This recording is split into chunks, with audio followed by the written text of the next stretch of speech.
Bonjour à tous, nous reprenons cette séance avec une rencontre sur le thème « Toute langue est étrangère à elle-même ». Alors je vais d'abord commencer par présenter les invités ici présents, en attendant que Abigail Assor nous rejoigne. Alors j'ai le plaisir de recevoir aujourd'hui, d'abord je vous souhaite à tous la bienvenue en Tunisie, au Congrès mondial des écrivains de langue française. J'ai le plaisir de recevoir Anna Moi, qui est une écrivaine qui nous vient du Vietnam, du Sud-Vietnam, qui a produit plusieurs ouvrages, dont 12 palais de mémoire, chez Gallimard, qui est un très beau livre qui parle de migration, donc on va en parler, et puis sur la question de la langue, parce que vous êtes polyglotte, vous parlez plusieurs langues. Je parlerai du texte que vous avez fait paraître dans Une littérature monde, où vous parlez de votre père qui écrit en vietnamien. J'ai beaucoup aimé justement cette filiation et ce changement, cette alternance entre vietnamien et français. On y reviendra par la suite.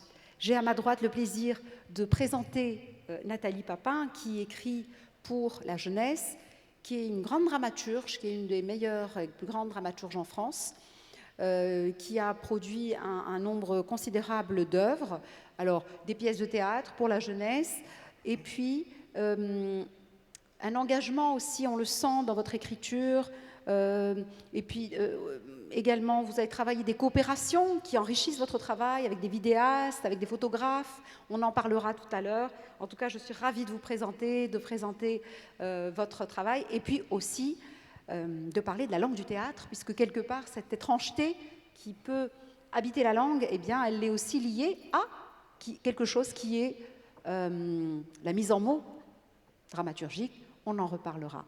Abigail Assor, bonjour. Je vous souhaite la bienvenue parmi nous. Et je vous en prie, et j'étais en train de présenter nos invités, et vous arrivez à point, j'allais dire, avant la présentation de Yemen Maneri. Alors, Abigail Assor, vous nous venez du Maroc, vous êtes une très jeune autrice. Vous venez de faire paraître un livre chez Gallimard qui s'intitule « Aussi riche que le roi », où vous parlez du Maroc, il y a une belle critique, et en même temps des personnages extrêmement intéressants. Et puis, on parlera de la langue de l'argent, ce qui n'est pas chose habituelle, mais je vous poserai des questions sur votre rapport à la langue, sur l'étrangeté de la langue, peut-être votre écriture en français, le lien avec le dialecte marocain, peut-être pas la langue arabe, mais en tout cas le dialecte marocain, qui est une langue à part entière. Et je vous souhaite la bienvenue parmi nous. Merci. Alors je me tourne enfin vers Yemen Maneri, dont j'adore l'écriture. Yemen Maneri, on le connaît, il a publié chez Elisade, La marche de l'incertitude, un très beau roman qui s'intitule La Sérénade d'Ibrahim Santos, L'âme ardent, une grande sensibilité à l'écologie, à la nature, à l'environnement. Et puis, vous venez de publier un livre, moi, qui m'a bouleversée, que j'ai lu très vite, 110 pages chez Elisade, Bel abîme. Bel abîme, qui est aussi une critique de la jeunesse. Donc c'est bien, on a deux jeunes de part et d'autre et qui se rejoignent dans la critique de la société. Et deux vieilles. Comment ? Il y a deux jeunes et deux vieilles. Non. Et non, mais c'est pour rire, c'est pour rire. C'est pour rire. Moins jeune, on va dire. Mais l'éclairage qu'ils apportent se rejoint quelque part. Il y a une résonance entre les deux, en tout cas tel que moi j'ai pu lire Aussi riche que le roi en version numérique, quand on me l'a envoyé, et puis Bel abîme en version papier, puisqu'il est plus facile d'accès à Tunis. Je vous remercie en tout cas tous les quatre de votre présence, et si vous permettez, je commencerai ce débat en me tournant vers Anna Moi, parce que ce n'est pas tous les jours qu'on a une romancière vietnamienne à Tunis. Je suis ravie de vous recevoir et je suis très attentive à ce que vous allez nous dire. Et par rapport à ce thème qui est que toute langue est étrangère à elle-même, je commencerai par citer le fameux mot de Proust. Les beaux livres sont toujours écrits dans une sorte de langue étrangère. Mais l'écriture de votre roman, moi j'ai été bouleversée par d'abord l'histoire, qui est aussi une histoire de migration, un père et sa fille qui essayent de partir aux États-Unis. Et puis, il y a un secret dans le livre, il y a quelque chose, alors je ne vais pas spoiler. Plusieurs secrets même, mais surtout dans ces... Et puis ces palais de mémoire, c'est aussi quelque chose comme une déambulation un périple à travers la mémoire, à la fois historique et personnelle, que vous nous proposez. Hier, j'ai eu la chance de présenter Néhémie Pierre Dahomey, qui est un écrivain haïtien et qui, dans Rapatrié, parle aussi d'une histoire de migration. Parle d'une histoire de migration d'une femme qui essaye de partir avec ses 2 filles vers la Floride, et ça échoue.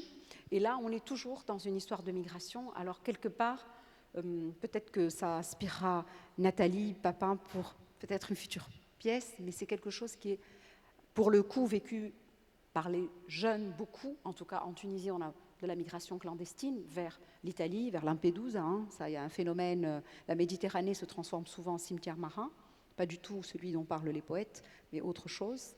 Et Anna Moy, je reviens à votre parcours. Alors, j'ai été frappée, en même temps très heureuse de voir que vous êtes à la fois écrivaine et styliste. Moi, je suis très sensible à ça parce qu'il se trouve que j'ai un petit diplôme de stylisme-modélisme que je n'ai jamais exploité, malheureusement pour moi. Mais je vais vous dire pourquoi je dis ça.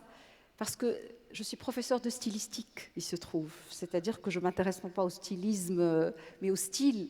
Et quelque part, je me pose la question, je me demande si écrire, si votre écriture, et je vous pose la question, est-ce que vous ne manipulez pas finalement les mots et la matière verbale comme on manierait un tissu?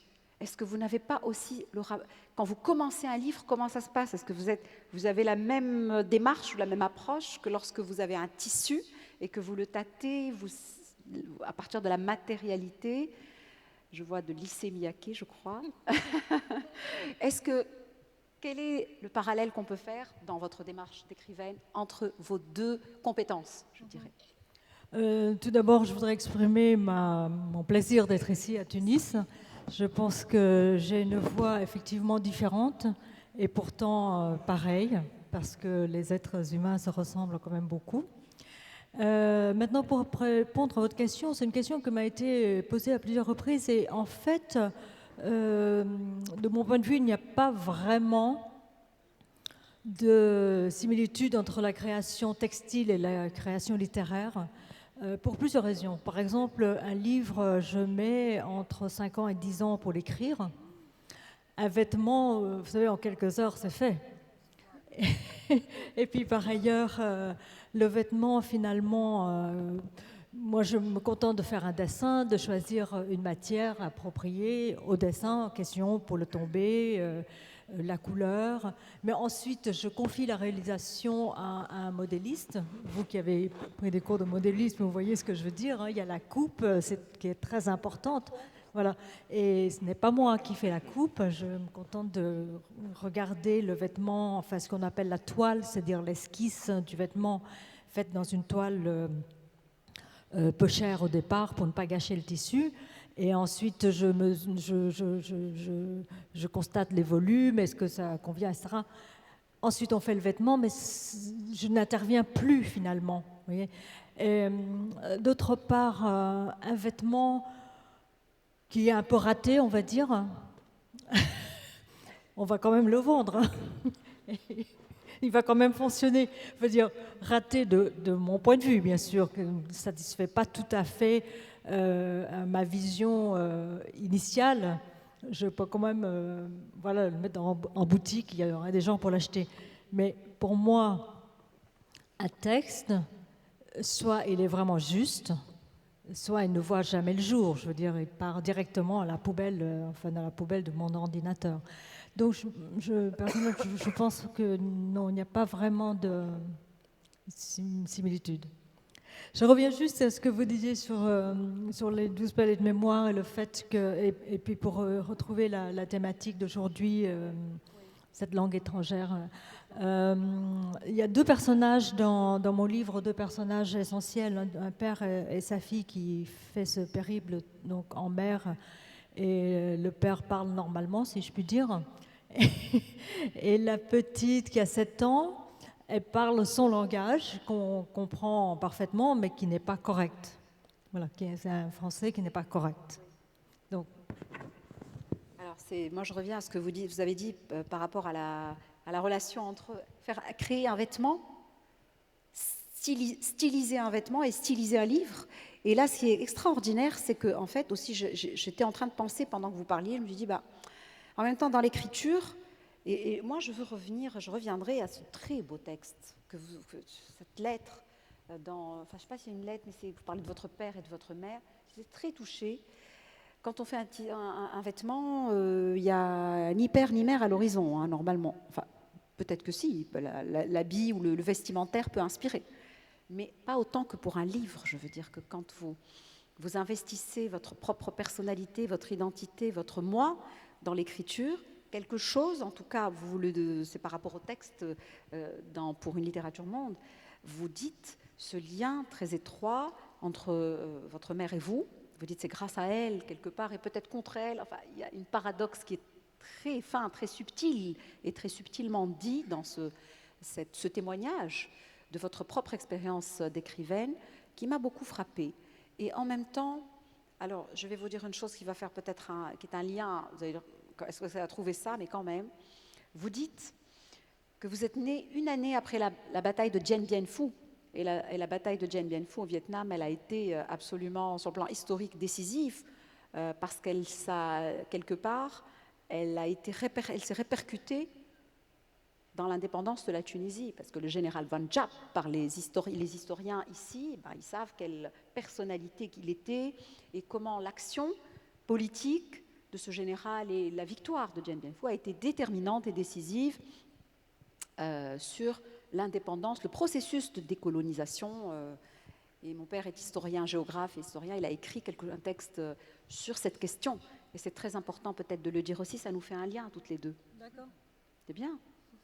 Et alors, je reviens à cette question du style et de la petite fille qui parle une langue. Alors, cette petite fille, elle est fondamentale dans 12 palais de mémoire. Tout à fait, oui.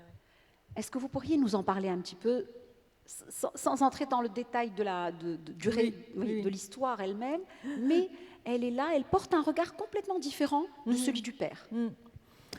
Alors, en fait, un jour, j'ai réfléchi à mes livres. Ça m'arrive de réfléchir. Et je me suis aperçue qu'il y avait souvent une dualité dans mes romans. Il y a deux sœurs dans Henri Noir, le premier roman. Il y a deux amis dans Le Venin du Papillon. Il y a deux sœurs de nouveau dans Violon. Enfin, il y a comme ça deux voix dans un livre, dans chacun de mes livres.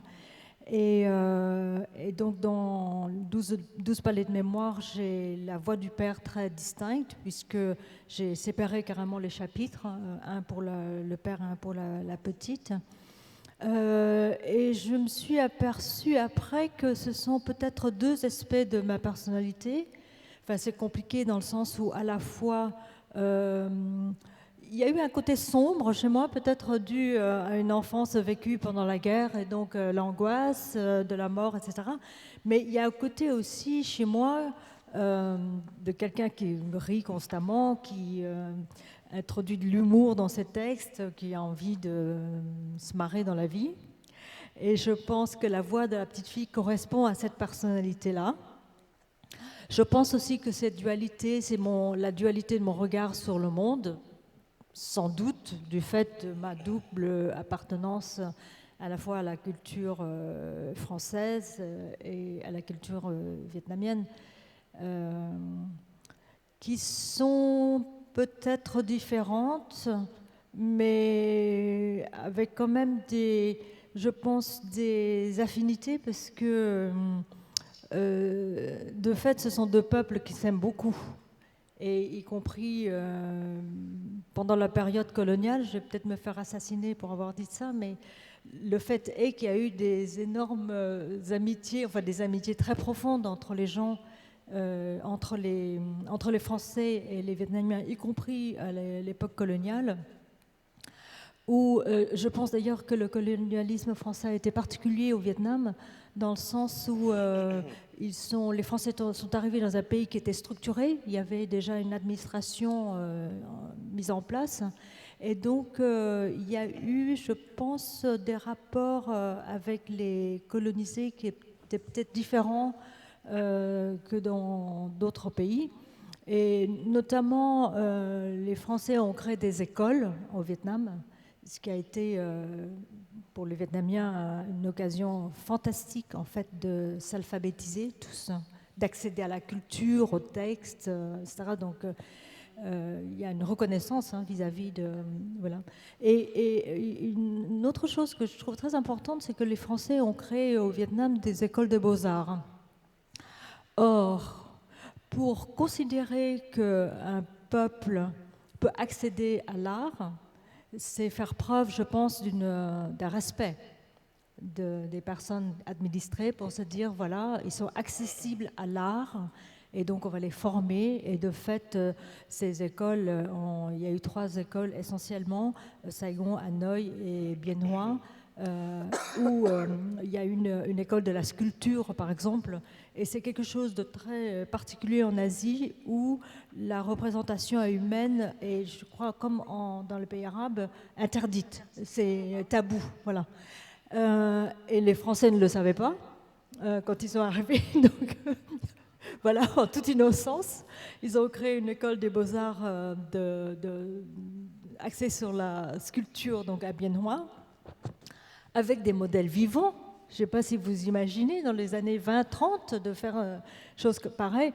On aurait pu penser que ça aurait été le fiasco total. Eh bien, pas du tout. Les Vietnamiens ont bravé le tabou. Au contraire, ce n'était pas du tout un fiasco. Ils ont bravé le tabou et ils se sont formés à cette école de la sculpture. Et il y a eu des sculpteurs qui ont maintenant une cote internationale. Leurs œuvres valent des millions de dollars. Moi-même, j'ai eu une expérience, c'est que quand j'ai découvert l'existence de ces artistes sculpteurs au Vietnam, je me suis dit, formidable, je vais commander le portrait d'un de mes enfants qui était tout petit à l'époque, vous savez, 3 ans, ils sont tellement mignons. Je me suis dit, tiens, je vais profiter de ma présence au Vietnam et de l'existence de ces artistes pour pérenniser ce visage d'enfant.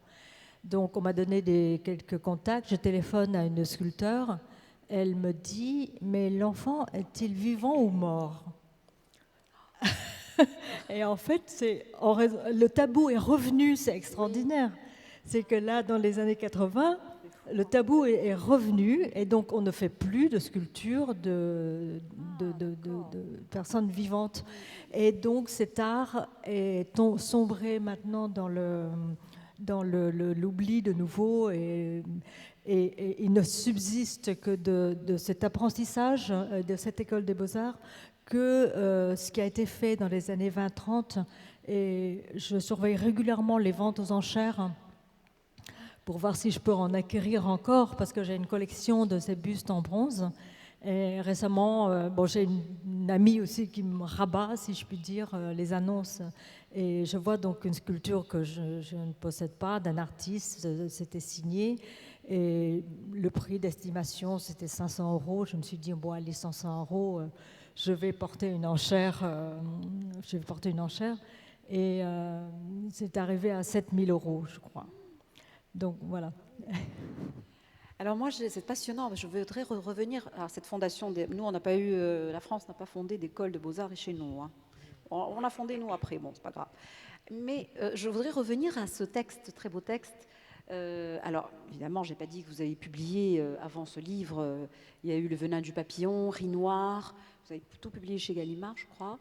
Et puis il y a dans ce texte, vous parlez de votre relation à la langue.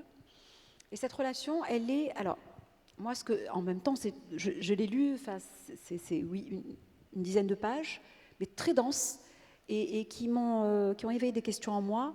Alors, notamment par rapport... alors, vous parlez de votre enfance. On attendait un garçon, vous êtes née fille. Donc, déjà, vous portiez une altérité. Vous dites, j'étais l'autre. J'étais l'autre. Et cette langue, le vietnamien, vous dites par rapport à la guerre, c'était une langue de mort. Et moi, ça me rappelle ce que Paul Celan, je crois, dit. Il dit l'allemand, c'est une langue par rapport à l'allemand. Grand poète Paul Celan qui dit l'allemand est une langue de mort. Et là, par rapport à cette langue, qui est le vietnamien, langue d'écriture de votre papa, vous dites, en rappelant votre enfance, et comment votre mère vous lisait des contes et des histoires, Et vous lisez en particulier Sans famille d'Hector Malot. Et vous dites, mais moi, je voulais trouver dans le français une langue où j'aurais été en famille. Je trouve que cette espèce de... On parlait tout à l'heure de la langue qui offre l'hospitalité, qui accueille, et qui n'est pas du tout un butin de guerre ou un tribut de guerre. C'est une image qui m'a beaucoup frappée parce qu'elle est pacifique et en même temps, s'il y a une étrangeté, il y a d'abord une familiarité. La langue est quelque part un espace familier, une patrie pour vous. C'est la question que je vous pose. Un pays, oui. en tout cas pacifié. Je ne sais pas si je vais répondre Si. directement à cette question.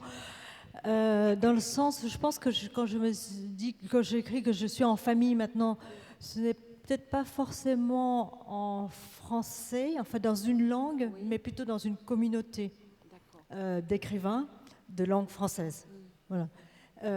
Et par ailleurs, la question de l'étrangeté peut-être se pose moins pour moi que pour d'autres, toujours par le fait que je suis vietnamienne d'origine et que nous, les Vietnamiens, on est quand même des champions de la colonisation, dans le sens où nous avons eu la colonisation chinoise pendant 10 siècles avant les Français, hein, et 10 siècles de lutte et jamais renoncé, hein, vous imaginez, de génération en génération. 10 siècles. 10 siècles, on ne renonce pas, et puis un jour, crac, les Vietnamiens ont réussi à repousser les Chinois à les sortir du pays. Et donc, nous sommes un pays de mélange de langues, déjà à l'origine. Donc, il y avait le vietnamien qui a toujours perduré à travers les siècles, quoi qu'il se passe dans le pays.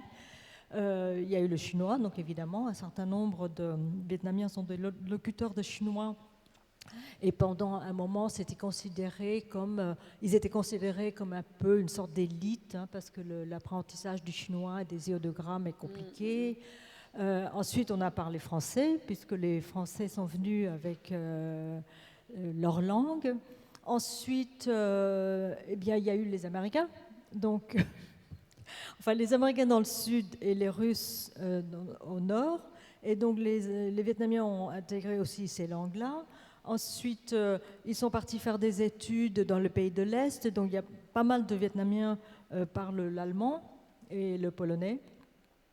Et je me souviens avoir assisté à l'Opéra de Saigon à une représentation d'une troupe russe d'artistes qui étaient venus danser, chanter. Et à un moment, il y a eu un chant russe que moi, je ne connaissais pas. Mais clairement, toute la salle, donc composée à 100% de Vietnamiens, s'est mise à entonner les mêmes chants. Donc pour nous, je pense que moins que pour d'autres, ou plus que pour d'autres, je ne sais pas, les langues étrangères ont l'étrangeté. Oui, voilà. Elles sont familières. Oui, elles sont familières en fait pour éviter la double négation, oui, là dont je ne m'en sors pas. Voilà. Oui.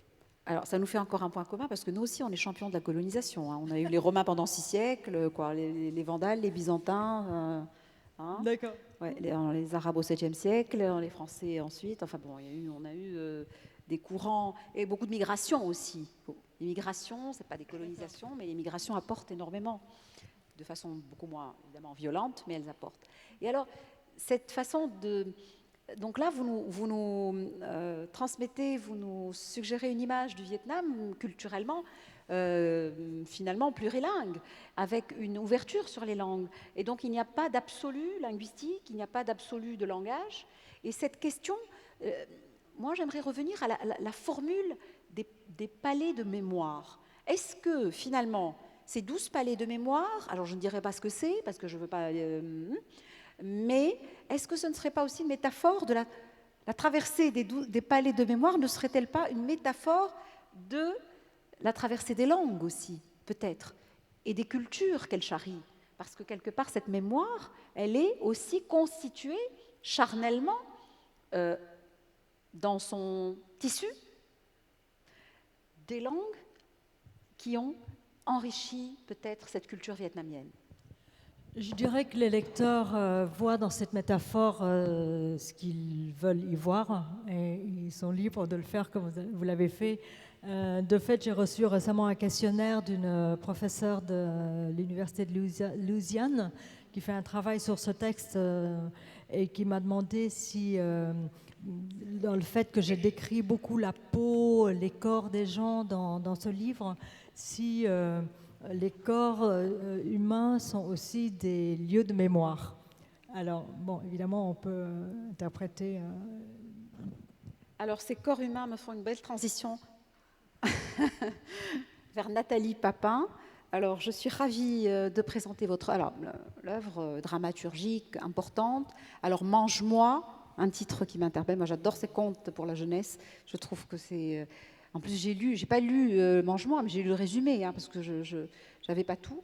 Mais Mange-moi en 99, Le pays de rien en 2002, mise en scène en 2013. Alors, vous avez à chaque fois une ponctuation de mise en scène. Donc le texte, alors ça c'est aussi très intéressant au théâtre parce que le texte ne se suffit pas de l'écrit et il ne trouve sa véritable actualisation que dans la mise en scène et différentes mises en scène. Vous avez été mise en scène plusieurs fois, vous avez alors beaucoup de prix, des consécrations par rapport à votre œuvre et j'ai été très frappée de voir que parmi vos œuvres, vous avez un titre qui m'a rappelé le fameux titre de Maëlys de Kerangal qui a été mis en... adapté au cinéma par Catel Kiléveré, qui réparait les vivants. Et là, en lisant votre filmographie, votre biographie, votre bibliographie, je trouve ce titre Tisser les vivants. Alors vous allez nous en parler parce que là on parlait de tissage et Anna Moy nous parlait de corps. Tisser les vivants. Je me suis tout de suite posé la question à moi-même. Qu'est-ce que c'est? Alors on en parlera. Mais ce que je voulais d'abord dire, c'est que vous avez, d'abord, enfin, pour prolonger un petit peu votre présentation, en 2016, vous avez eu le Grand Prix de littérature dramatique jeunesse.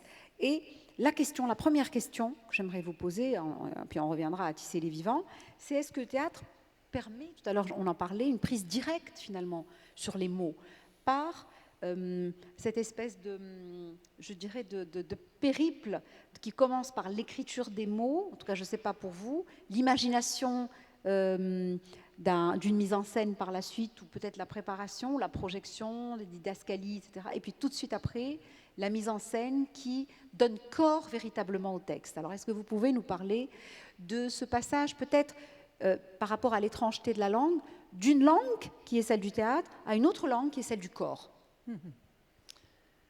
Oui, le terme périple est assez juste, mais ça commence où?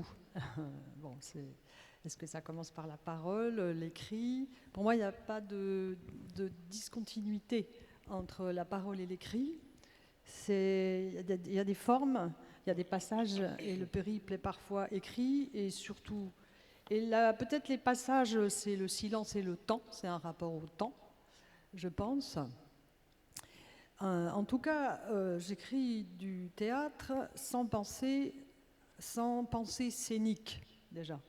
C'est pas que ça ne m'intéresse pas, mais je considère que c'est quelqu'un d'autre qui va prendre en charge cette parole. Et si j'avais une pensée scénique, je n'écrirais pas ce que j'écris, puisque je considère, enfin, je n'ai pas de réserve sur la forme que peut prendre un texte. En tout cas, ce qui m'intéresse, c'est une parole, mais qui reste longtemps en moi, puisque c'est moi qui l'écris, donc qui se travaille. Mais c'est une parole qui va devenir, c'est une écriture qui va devenir parole. Ça, c'est Azama qui dit ça. C'est très juste, devenir parole. C'est quelqu'un d'autre qui va la prendre en charge, l'assumer, donner une résonance, mais à une parole très, très précise. Je parle de précision, de concision, voilà, je ne raconte pas. Je suis très, très loin du conte. C'est très intéressant. C'est presque... Parfois, je dis, j'ai même dit que j'écrivais pour qu'on cesse de bavarder, qu'on cesse je peux lire un tout petit extrait? Oui, bien sûr. Parce que ça sera plus clair. Je vous en prie. J'ai écrit un abécédaire qui répond de façon poétique et peut-être parfois détournée aux questions que l'on me pose toujours et qui sont parfois les mêmes. Pourquoi vous écrivez pour la jeunesse, pour le théâtre, etc. Donc là, je vais, à propos de... Ah bah ça y est, j'ai déjà... Oui, théâtre. C'est un abécédaire à l'envers. À l'envers parce que quand je l'ai écrit à l'endroit, à la lettre K, je commençais déjà à m'ennuyer et que j'ai écrit une pièce à partir du dernier mot d'un dictionnaire de la langue française qui est le dernier mot du grand Robert publié en 83, c'est Z. Ça, c'est un mot de théâtre, c'est une onomatopée, c'est 3 Z. Z. Et je me suis dit, tout est... Enfin, ça m'a plu tellement que j'en ai écrit une pièce de théâtre avec un personnage qui veut apprendre le dictionnaire par cœur. Mais ça, j'en parlerai autrement. T comme théâtre, tranche, tartine. J'écris du théâtre pour que l'on cesse de bavarder ou que l'on cesse de raconter une histoire. J'écris du théâtre pour qu'on tranche dans le vif. J'écris comme ça, par tranche. Je coupe des tranches de vie. J'écris comme on fait des tartines. J'écris du théâtre pour que la parole cogne et qu'on se dise « Tiens, je suis au centre là. Comment je suis arrivée là ?» Le centre, c'est le corps en théâtre. Mes personnages tombent dans leur corps d'un coup et il faut qu'ils se débrouillent. J'ai vu des comédiens le faire très bien. Voilà. Alors, je suis saisie par ça parce que d'abord, il y a une chose, c'est que vous commencez par dire j'écris et ensuite ça va au théâtre. Et donc, vous écrivez et ensuite c'est l'oral. On commence par l'écrit. C'est pas au commencement était le verbe, au commencement était l'écriture. Oui, mais pour que le commencement soit le verbe. Oui, le verbe écrit. Oui, mais mes personnages, principalement enfants, Oui. Existent, arrivent, comme on tombe, c'est comme si un personnage tombait dans sa vie à un moment donné, Oui. et parce que la parole agit, c'est Vinaver qui dit que le théâtre, il n'y a pas d'écriture théâtrale s'il n'y a pas une parole qui agit. Bien sûr. Ce n'est pas une parole qui décrit, ce n'est pas une parole Non, qui... c'est l'action. C'est pas l'action, C'est c'est le mouvement du flux, je ne sais pas comment l'appeler, du flux de vie. C'est ce qui met en vie. Et c'est cette parole-là qui fait que le personnage, tout à coup, arrive, se révèle. Il y a quelque chose de l'ordre de la révélation. Moi, c'est ce que je cherche dans le théâtre, la révélation.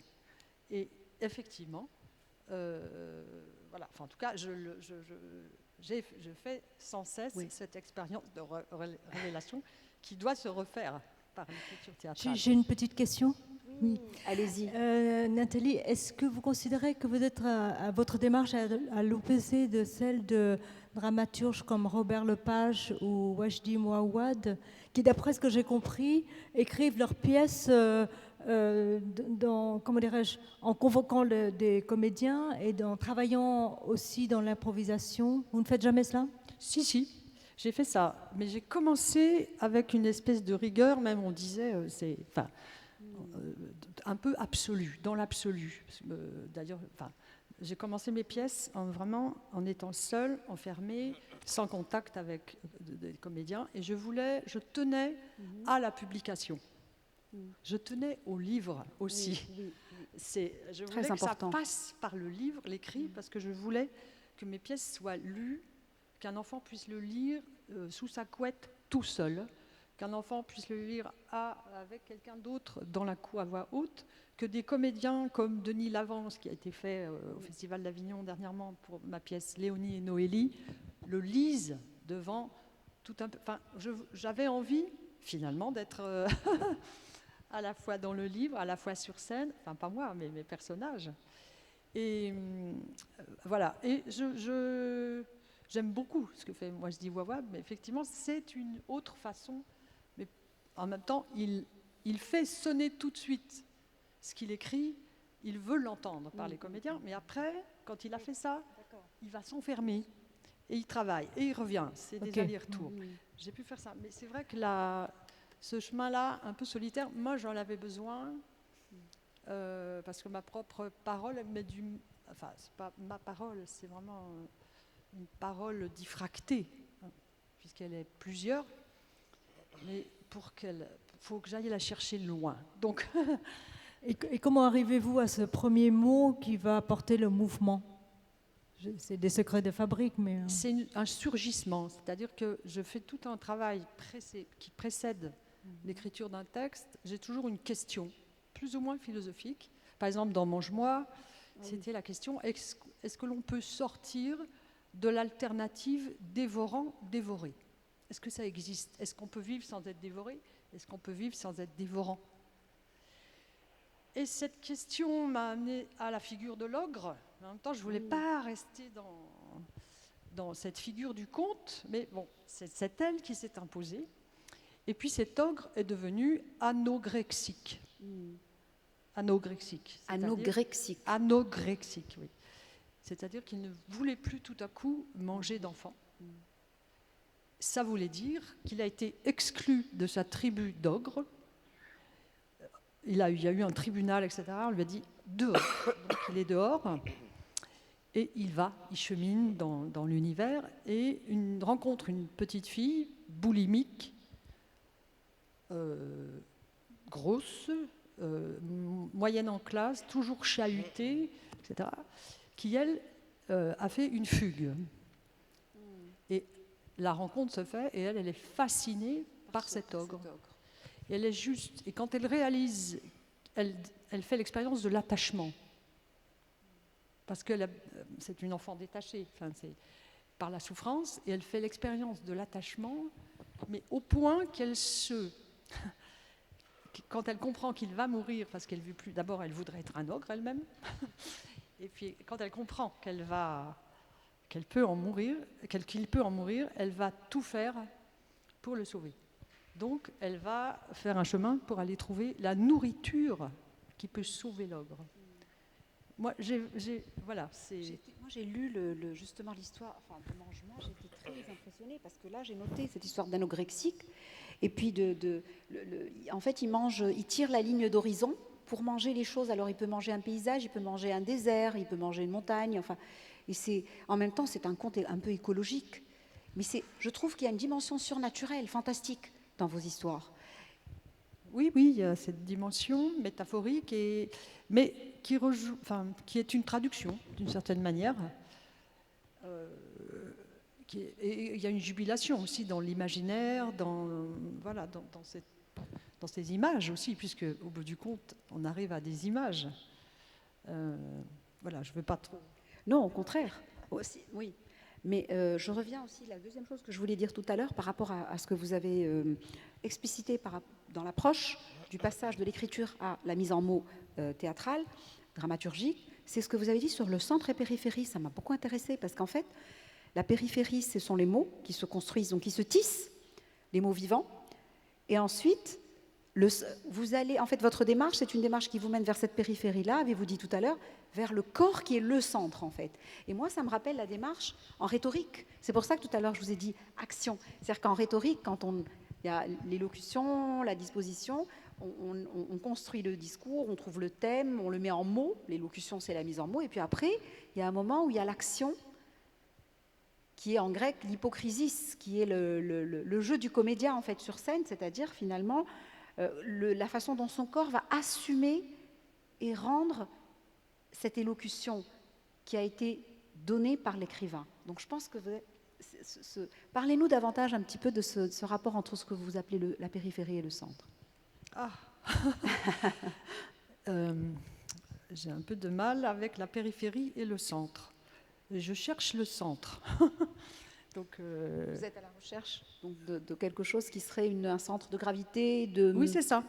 Un centre de gravité, mais qui ne serait pas le centre, évidemment, fixe, le point fixe, mais qui serait le centre mouvement qui déplace la périphérie. Enfin, ça m'embête de parler de centre et de périphérie parce que on mais dans un autre sens. Que je crois que je vais me prendre les pieds dans le centre et je vais tomber dans la périphérie. Et puis ce besoin d'instabilité, il est aussi lié en fait aux transformations de l'enfance qui sont très fréquentes et la petite fille de 12 palais de mémoire, c'est aussi ça, c'est-à-dire qu'elle voit les choses, les paysages évoluer en même temps qu'elle-même se sent. Je pense que cette vitalité et en même temps cette instabilité de l'enfant, vous la traduisez très bien, peut-être que le théâtre, dans le mouvement, le dynamisme qui est fondamental, capital pour la mise en scène, peut-être est l'art ou le genre qui convient le mieux à rendre cette instabilité et ce dynamisme, cette évolution. Voilà, ce sera la dernière question. Nathalie Papin. Oui, il y a une dynamique. Quand on s'adresse à l'enfant, on fait un pari évident sur la vie. On peut pas, même si mes textes commencent par des tragédies. On peut dire que j'écris des tragédies. Marginalisations. Mais il y a ce pari obligé vers la vie. Et c'est intéressant, quand on part du désastre, c'est intéressant de trouver, sans subterfuge, vraiment, de trouver le chemin, et sans enjoliver, de faire ce travail, d'aller du côté où penche, comme dit Nazim Hikmet dans un très très beau poème, au bout du compte, la vie pèse plus lourd dans la balance. C'est peut-être ça que je cherche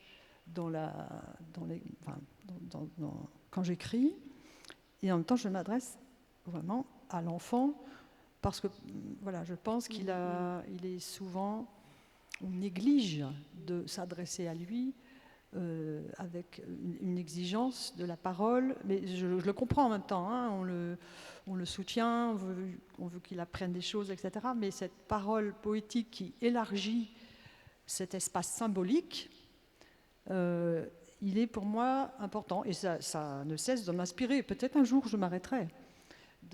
On vous souhaite la jeunesse, de toujours écrire. Rien. Mon éditrice est dans la salle. Je pense qu'elle Bienvenue à l'éditrice. Et non, je dis ça parce qu'il y a quelque chose qui ne s'arrête pas. C'est un chemin, parce que c'est étroit en même temps, cette adresse jeunesse. Et voilà. Je vais juste finir avec un tout petit texte de 40 secondes. Je vous en prie. Comme enfance. J'ai passé mon enfance à attendre que l'enfance se passe, à attendre que l'enfance se passe. Je croyais qu'il fallait que l'enfance se contente de passer comme un train. C'est pour cela que j'écris des livres pour les enfants. Il y en a toujours qui sont sur le quai de leur enfance à la regarder passer. Quant aux enfants qui sont dans le train, si, par un très grand hasard, certains ont lu quelques pièces, peut-être comprendront-ils ceux qui les regardent passer. Merci beaucoup pour cette belle lecture, ces belles lectures et ce témoignage, Nathalie Papin. Je vous remercie. Abigail Lassor, est-ce que Aussi riche que le roi pourrait être mise en scène au théâtre ? Je pense que c'est envisageable.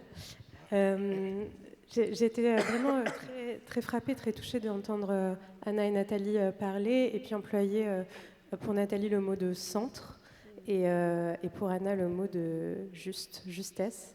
Et je pense qu'effectivement, il y a un travail quand on écrit d'aller au cœur, d'aller trouver ce qui est immédiatement juste, ce qui est immédiatement lisible, compréhensible, visuel, et ce qui est toujours à hauteur de personnage. Dans Aussi riche que le roi, il n'y a pas les dialogues du théâtre, c'est un livre avec des dialogues bien sûr, mais aussi avec tout un travail de description, et ce serait vraiment fascinant de voir comment cette histoire pourrait se déployer simplement à travers les paroles, le langage des personnages. Alors, on a beaucoup dit que votre roman, qui est il y a eu une grande répercussion de l'édition de ce livre.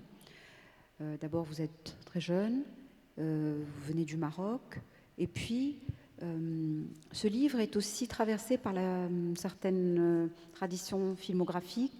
On pense à Much Loved, dont on a parlé, mais aussi à d'autres films. Et ce personnage de Sarah, finalement, qui est à la fois un peu cynique et émouvante.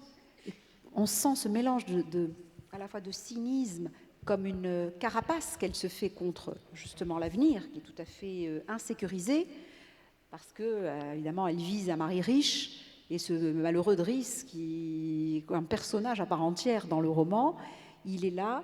Et quelque part, elle essaie, on a l'impression qu'il y a ce flux de monologues intérieurs, de récits, et c'est quelque part aussi qui pose tout un décor de personnages qui sont souvent presque des personnages en carton-pâte, qui n'ont pas de vraie consistance, mais elle fait avec cette inconsistance, cette hypocrisie de la société, alors des années 90, avant la Mudéone et avant la Réforme.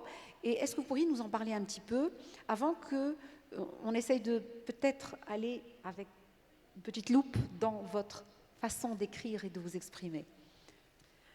Oui, alors c'est un roman qui prend la forme en fait d'un conte et puis d'un conte qui va petit à petit se renverser.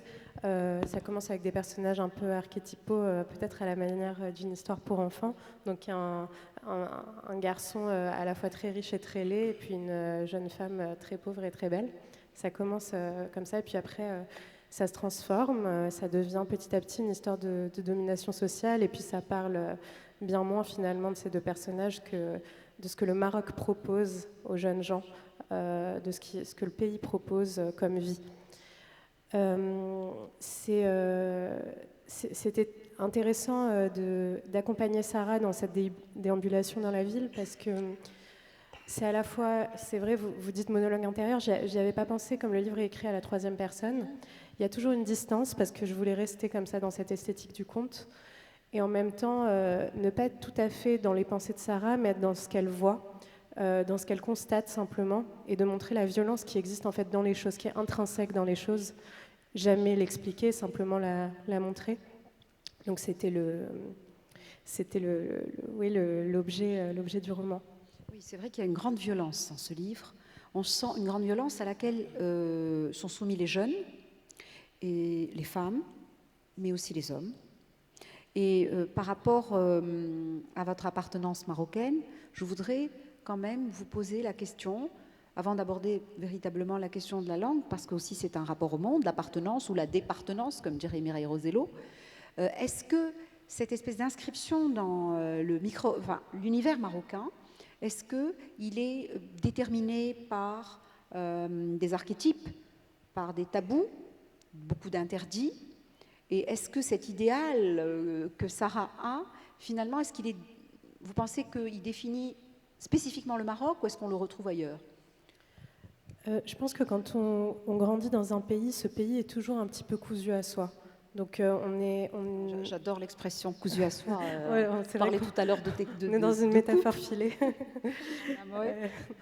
Oui, en fait, on est dans le pays, mais en réalité, on appartient au pays. On est à la fois dans le pays et puis le pays est dans soi. Et je pense que c'est impossible d'évoluer, de se déployer quelque part sans être mais totalement immergé dans un bon sens comme un mauvais de ce que le pays propose. Et c'est vrai qu'au Maroc, il y a vraiment un sujet qui n'est évidemment pas propre au Maroc, mais qui est, je dirais, peut-être dans ce pays-là complètement décomplexé, c'est le sujet de la domination. Et j'ai été très touchée d'entendre cette histoire d'ogre qui veut dévorer. Est-ce qu'on peut dévorer est-ce qu'on est toujours destiné à être dévoré ou à dévorer? Au Maroc, c'est une question qui se pose qui pourrait se poser avec justesse, parce qu'il y a un vrai travail des dominants sur les dominés en permanence, et une soumission qui parfois est cousue aussi aux personnes qui vivent dans ce pays-là. Alors bon, il y a une espèce de cliché qui circule chez nous, comme quoi, par exemple, au Maroc, le fossé social serait beaucoup plus prononcé, le clivage serait beaucoup plus important entre une classe très riche et vraiment une classe d'une pauvreté, d'une misère. Oui, il n'y a clairement pas de classe moyenne. Et les richesses sont concentrées dans un petit groupe d'hommes qui sont les dominants et qui non seulement sont dans des rapports de domination avec les personnes des autres classes sociales, c'est-à-dire qu'il n'y a pas de rapport autre que dans la domination et que dans la soumission, mais qui en plus ont le privilège tout à fait utile de constater que la loi ne s'applique pas à eux de la même façon que pour les autres. D'un coup, on est un peu plus libre, d'un coup, les lois, en ce moment, on parle beaucoup de la loi 490 qui interdit les relations sexuelles hors mariage. Pour ces dominants-là, je pense qu'il y a moins de risques parce qu'on risque moins la prison, on risque moins de se faire arrêter parce qu'on domine. Donc, c'est bon. Et cette violence, cette oppression, parce que c'est assez oppressif, on la retrouve dans le regard que porte Sarah sur le monde. Et dans votre façon d'écrire, moi, la question par rapport à la langue aussi, ce que je voulais aussi vous poser, c'est une question qui, moi, personnellement m'intéresse, c'est est-ce que quand vous écrivez, et même si vous parlez à la troisième personne, la narratrice, c'est à la troisième personne, est-ce qu'on est... est-ce que vous sentez le dialecte marocain dans votre écriture en français? Est-ce qu'il y a, par exemple, je pensais en relisant il y a 2-3 jours le livre, enfin des extraits importants que j'avais repérés, j'avais fait des repérages, il y a, à un moment donné, vous parlez d'une expression qui est justement le contraire de la domination, enfin qui devrait être le contraire, c'est nos-nos. Nos-nos, nous on dit nos-nos, c'est-à-dire moitié-moitié en arabe, et qui signifie, bon, c'est un peu win-win, c'est un peu, allez, gagnant-gagnant.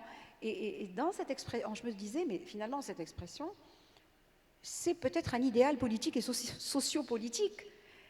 J'ai lu ça comme ça.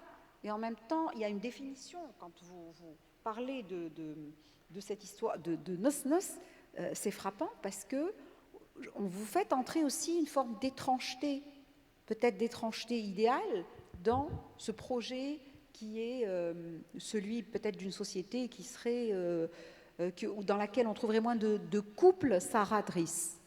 Qu'est-ce que vous en pensez en tant qu'écrivain, jeune écrivaine? J'ai aimé écrire ce passage sur Nos-Nos parce qu'il y a à la fois une description de la manière dont on le prononce qui implique de la violence. Et ensuite, un détail complètement arbitraire, mais qui pour moi me semblait vraiment tomber à pic, c'est que c'est comme ça qu'on appelle les cafés au lait. Donc c'est un mot qui peut porter tant d'idéal, qui est utilisé avec tant de violence, qui concentre tant de choses et qui est utilisé pour désigner un café au lait. Et je me dis, peut-être qu'on n'utilise pas les potentialités qu'on a. Peut-être qu'on voudrait se laisser céder dans la facilité de l'arbitraire, dans l'absence de réflexion, alors qu'il faudrait plutôt aller se demander qu'est-ce que veut dire nos-nos à part un café au lait, vers quoi on peut aller. Nous, on dit direct ici. Alors, j'ai envie aussi, je voudrais vous poser la question par rapport à quand même un grand écrivain, Edmond Amran El Maleh. Comment vous vous situez par rapport à lui? Parce qu'avec son parcours immobile, enfin moi c'est un... Ah oui, bah en fait je ne me situe même pas par rapport à lui, c'est un immense écrivain, je n'oserais même pas me situer dans son ombre. Que lectrice, attentive à son style. Je vois vraiment dans le travail d'Edmond Amran El Maleh l'arabe, le darija en acte. On voit en fait cette musicalité, c'est comme si le Maroc poussait dans chacun des mots. On m'a déjà dit sur mon écriture qu'elle était orientale.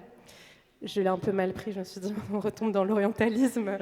Dont on parlait tout à l'heure avec Fawzia Zouari. Donc oui, j'ai un peu mal pris, et puis après je me suis dit, bon, chacun parle depuis son prisme, et peut-être qu'il y a une vérité que j'ai moi-même remarquée chez Edmond Amran El Maleh, et que j'ai évidemment pas qualifié d'oriental, mais peut-être que c'est quelque chose qui nous accompagne, nous Marocains, cette musique. On a grandi dans ces mots-là, on a grandi dans cette musique-là. C'est impossible en fait qu'elle parte. Elle est en nous, et on est né d'elle aussi. Je voudrais intervenir juste sur le fait que tu as introduit un mot nos-nos qui n'est pas français dans ton texte. Et puis pour revenir à la thématique du débat sur le français langue étrangère, ce qui m'a été récemment posé la question aussi, est-ce que moi j'ai introduit des mots vietnamiens et j'ai répondu non. Et puis je me suis aperçue, toujours le questionnaire de la même prof de littérature, là, elle m'a dit, mais à un moment, la petite fille donc, dit quelque chose en taille.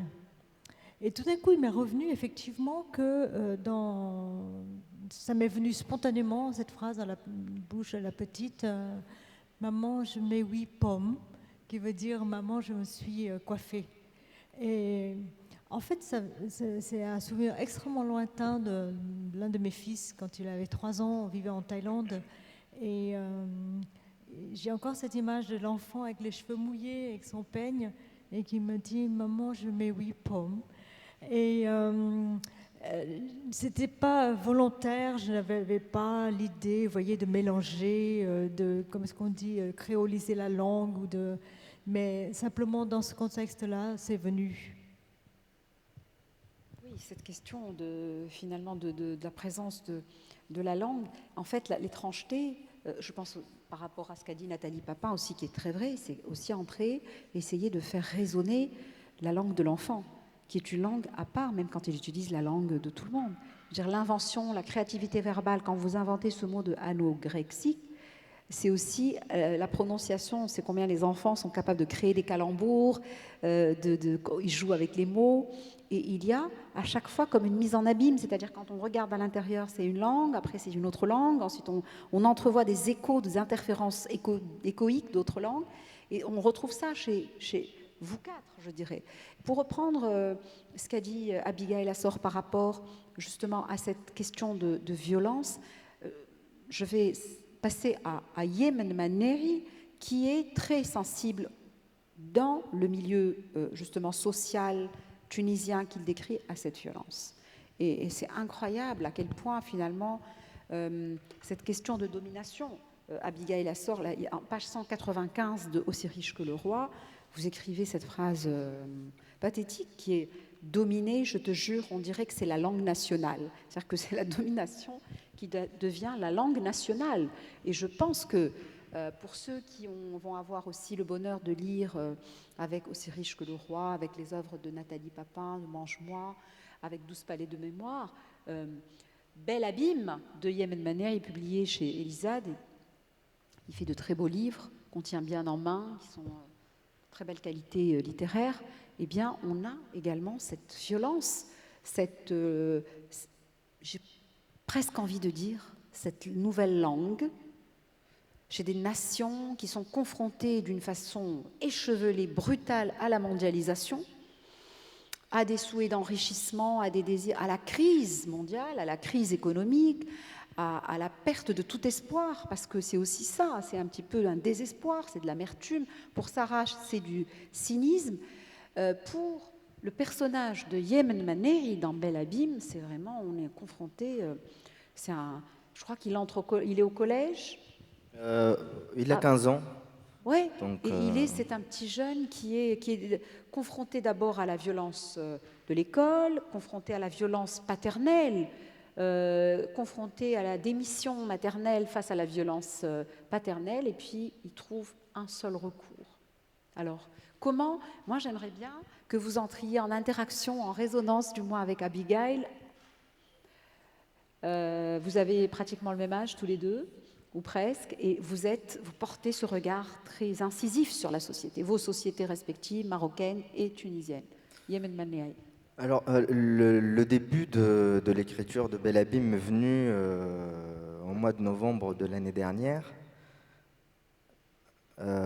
quand les parlementaires tunisiens ont commencé à s'agresser entre eux, et même des hommes agressés, frappés.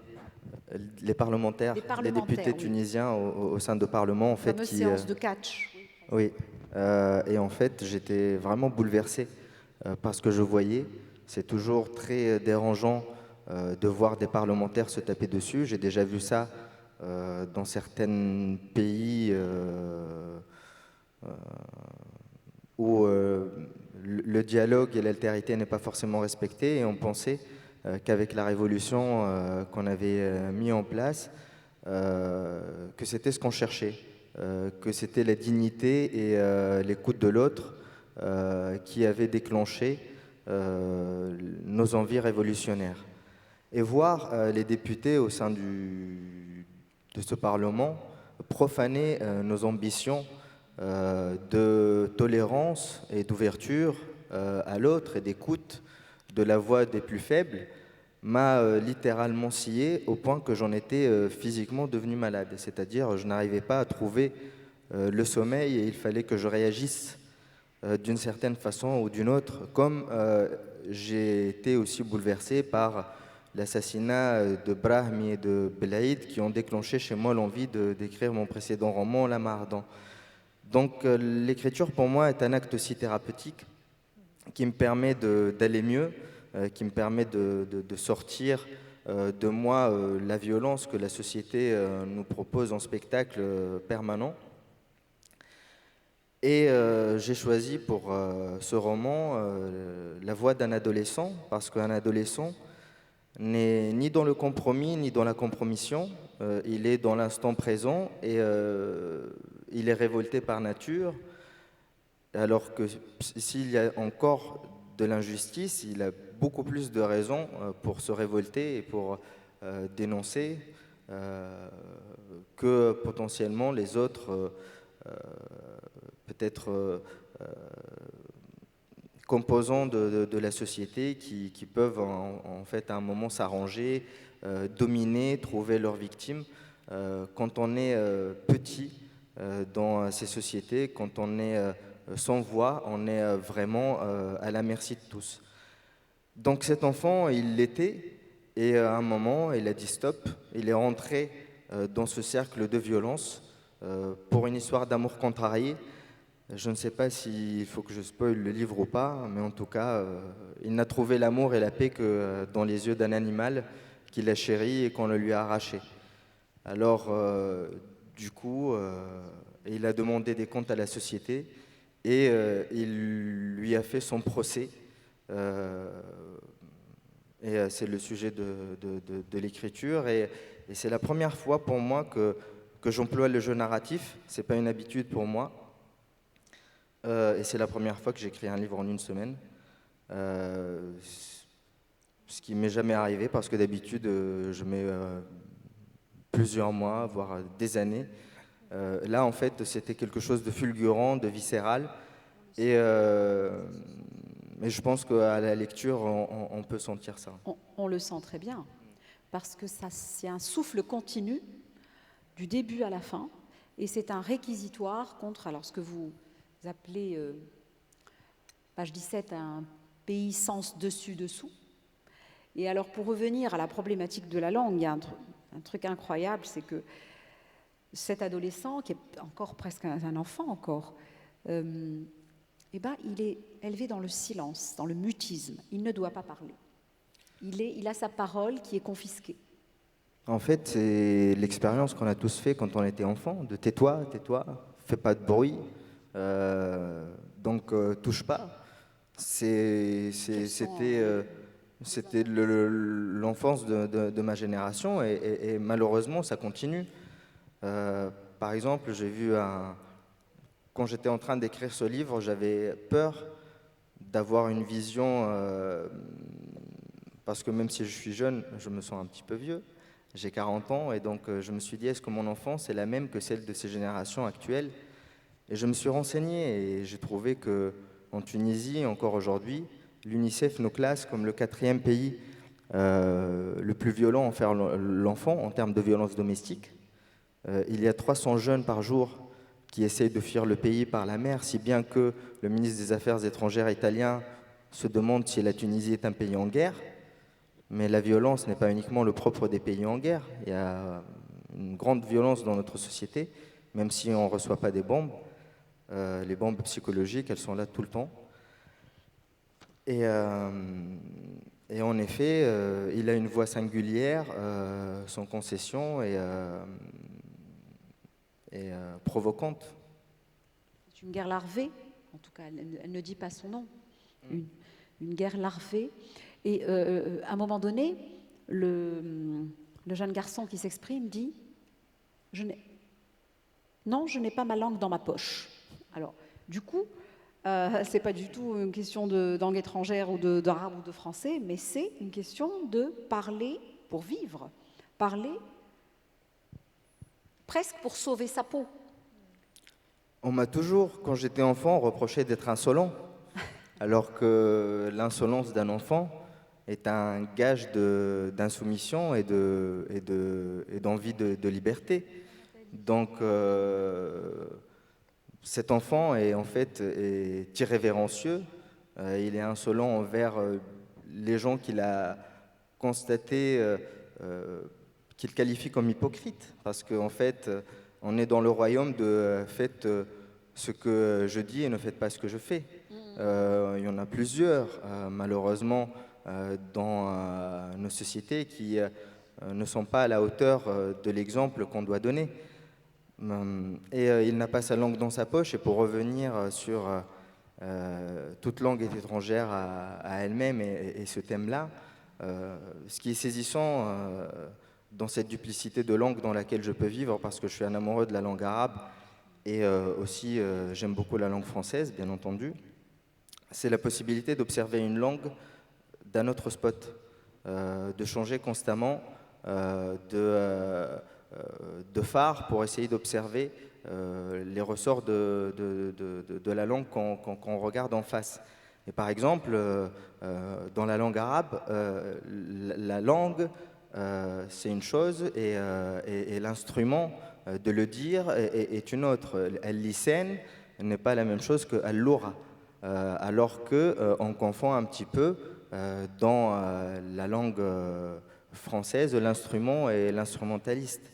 Parce que en fait, je pense que pour les Arabes, surtout les musulmans arabes, et il y a un grand mariage ou une mainmise de la religion musulmane sur la langue arabe, Dieu a parlé en cette langue, et même on dit que dans le paradis, on parle cette langue. Et donc en fait, c'est la langue du paradis, c'est la langue du ciel, et donc on ne peut pas confondre l'instrument et l'instrumentaliste, parce que c'est prétendre avoir le même statut que le grand parolier qui est Dieu.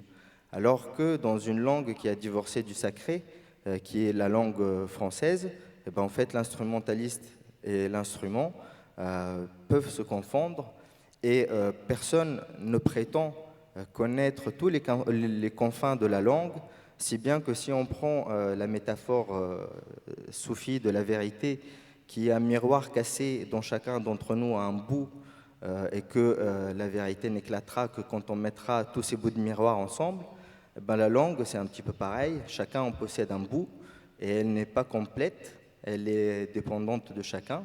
Et si on met bout à bout tous nos usages de la langue française, peut-être qu'elle sera une langue unique, mais en fait, de facto, parce que elle est l'instrument et la langue d'une personne, eh ben, elle est en constante étrangeté par rapport à elle-même, par rapport à l'autre.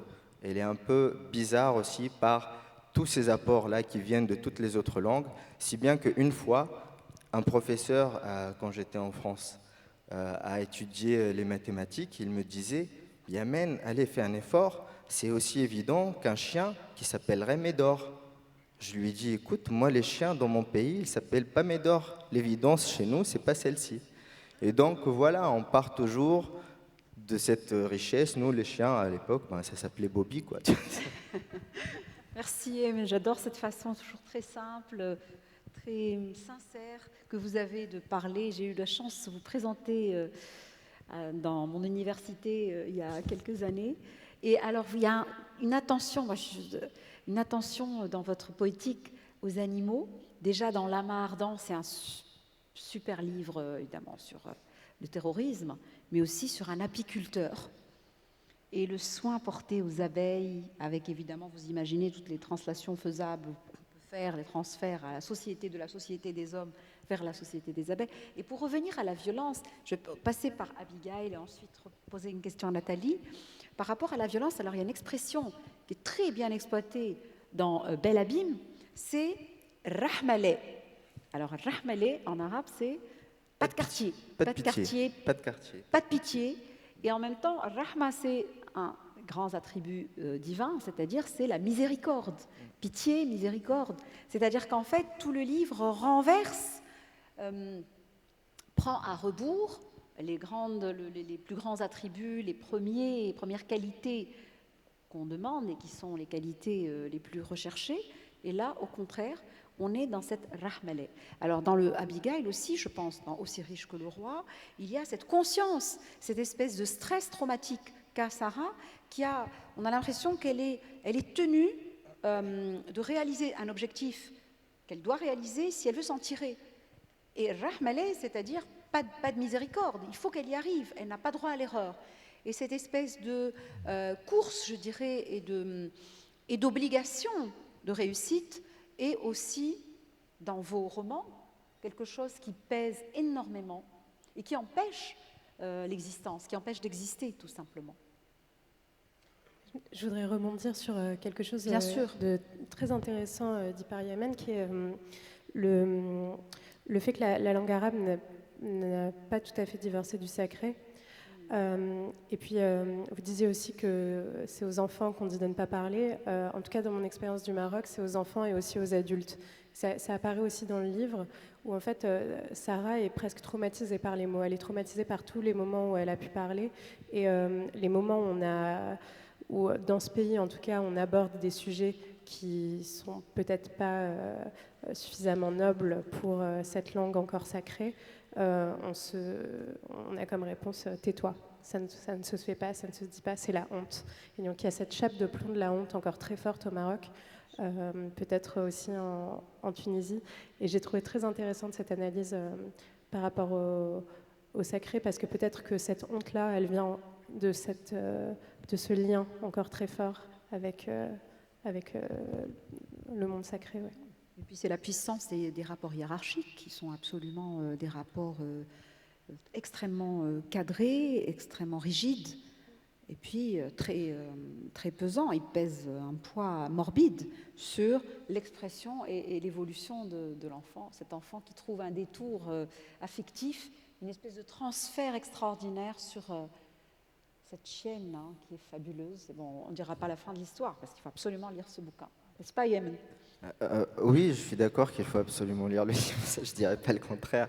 Et je souhaite, Sam, te remercier vraiment pour le relais que tu constitues pour nous au sein de l'université tunisienne. Nous, c'est ce qu'on a envie de faire, c'est de faire lire notre jeunesse. Et comme disait Nelson Mandela, une nation qui lit est une nation qui gagne. Donc on est encore loin de gagner, mais on se rapproche peut-être petit à petit. Ensuite, je suis, comment dire...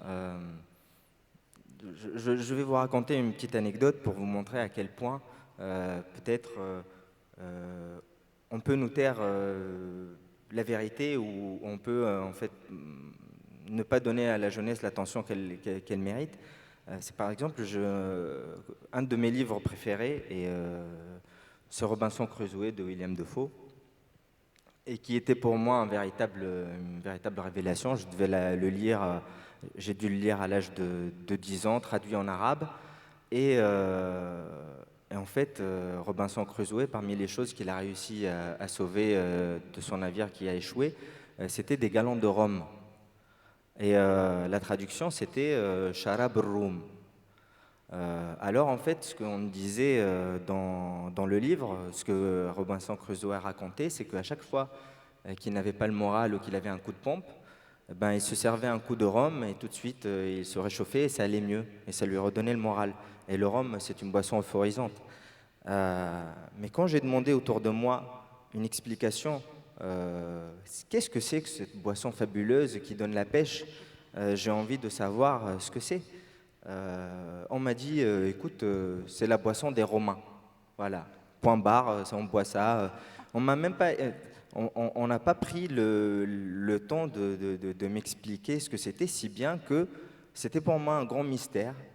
Pendant toutes les années avant que je ne tombe sur une bouteille de Havana Club et que j'apprécie le contenu, c'était pour moi un grand mystère de savoir ce que c'était que le rhum. Et donc, on a plein de tabous. On a plein de tabous dans cette langue. Et même quand la langue, elle pose ces tabous-là, en fait, on n'a pas forcément de réponse. On n'a pas forcément des explications à l'usage des mots. Donc moi, pour moi, j'ai dû attendre mes 20 ans pour savoir que elle peut faire la connexion entre le rhum, C'était la du canne à rhum. sucre et Robinson, le héros de mon enfance, si bien que j'ai écrit un livre sur le rhum et sur la canne à sucre qui est Les Sérénades du Barème Santos, parce que voilà, cette interrogation, elle part aussi de là. Merci Emen pour ce témoignage personnel. Et le mot de la fin à Nathalie, Nathalie Papin, qui j'aimerais lui demander juste, il nous reste deux petites minutes, cette violence finalement qu'elle prend, qu'elle recueille peut-être de l'expérience d'enfant, de ce qu'elle voit, de ce qu'elle entend, comment est-ce vous la résiliez vous en faites une résilience à travers l'écriture? Oh, j'ai une prudence envers le mot résilience qui maintenant, voilà, oui, qui peut-être commence à être usé. C'est-à-dire que on finirait par penser que la résilience est une forme d'adaptation, alors qu'au départ, quand Cyrulnik, enfin en tout cas du point de vue psychologique, parle de résilience, il parle de résistance, de réaction, d'utilisation de la violence. Effectivement, cette violence reçue par l'enfant ou par toute autre personne, la violence, elle va très loin, elle va peut-être résonner dans les premières violences. Donc on ne sait pas ce chemin, voilà, on ne sait pas comment ce chemin se fait, mais il peut briser quelqu'un, ça c'est certain. Et un des chemins pour s'en tirer, s'en sortir, c'est évidemment la formulation. La formulation de Verbaliser. ce qui reste. Et j'ai voulu... Oui, c'est qu'est-ce qui reste. Voilà. Et c'est ça qui est intéressant, c'est à partir de là, qu'est-ce qui jaillit. Je parle encore de jaillissement de la vie, parce que je crois que la vie a quand même ce pouvoir inouï de quand elle ne peut plus passer ou qu'elle a été arrêtée dans son élan, elle cherche un chemin. Alors ce n'est pas naïf de ma part, j'espère ne pas l'être à mon âge. Et je suis encore plus convaincue, après cette expérience d'écriture pour la jeunesse et par le théâtre, que ça se fait. Alors évidemment, l'écriture est un chemin, il y en a beaucoup d'autres, mais... Merci beaucoup pour ce témoignage, Nathalie. Merci Abigail, merci à vous, Anna Moy, merci Emen. Merci beaucoup pour ce partage. J'étais ravie de vous entendre et d'écouter, de m'inspirer de vos témoignages. Merci beaucoup et merci au public.